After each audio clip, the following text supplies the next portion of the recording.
چې نبی علیہ السلام جهاد لتو یو زنانه لار کې راوتلی نبی علیہ السلام ولیدله وی څه کوي نبی علیہ السلام ته وایي زه راوتلی یم یو ماشوم دی ورسره په غېږ کې څلوېښتی ماشوم دی نبی علیہ السلام ته وایي دا واله نبی علیہ السلام ورته وایي دی جهاد کولی شي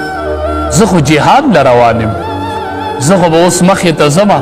هلته به د تورو جنګ دي په ما به حملې کېږي او زه به حملې کومه د وخت امام هم و په مصله به ولاړو صحابو له به یې مونځ هم کو خو چې د جهاد مسله به راله نو سپی سالار به م و د صحابو په صف اول کې به امام الانبیا ولاړو چې میدان به خالی شو نو په صف کې به ولاړو وی زه نبی ما زه پیغمبر ما ما کې دروغ نشته دی ما کې دروغ نشته او زه نبی ما ما کې دروغ نشته په میدان به ولاړو یک یوازې په میدان ولاړو دا زمونږ پیغمبر زنانه ته وایي په دې ماشوم څه کوې د څلوېښتی ماشوم وی د الله حبیبه خاوند نشته شهید شوی نور څوک شته دی نه او ستا د جهاد اعلان مې واورېدو چې امام الانبیا روان دی جهاد لا نو دا د څلوېښتی ماشوم مې رایستلی دی دا واله بس دا بوزه د الله حبیب وایي زه به څه کومه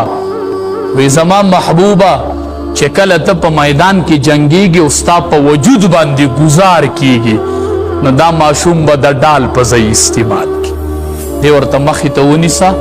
دی د ډال په ځای استعمال کا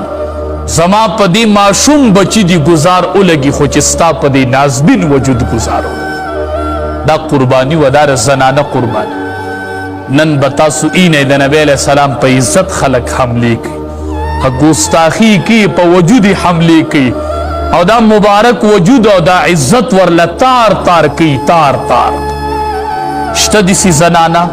ابه د خپلو بچو قرباني به یې ورکوله نن مونږ ښه په ارام باندې ښه په اطمینان باندې ځان له خپل منځونه کوو ای به شکر دی چې د مانځه موقع راته میلاویږي یوازې په مونځ خو چې خلاص شي بیا که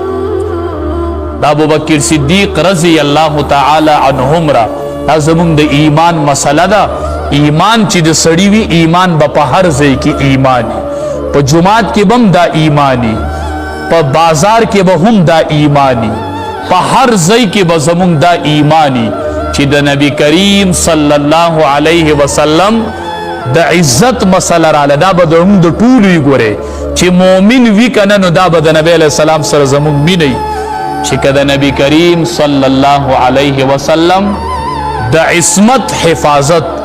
زمونږ په دې وجودونو کیږي که نه او زمونږ په دې وجود د هغه عزت مونږ ته بچ کیږي او ضمانت وي زما دې د الله په ذات قسمي الله حاضر او ناظر دی چې دا وجود د نبی کریم صلی الله علیه وسلم د عزت نه یو ځل نه په 100 پیری قربان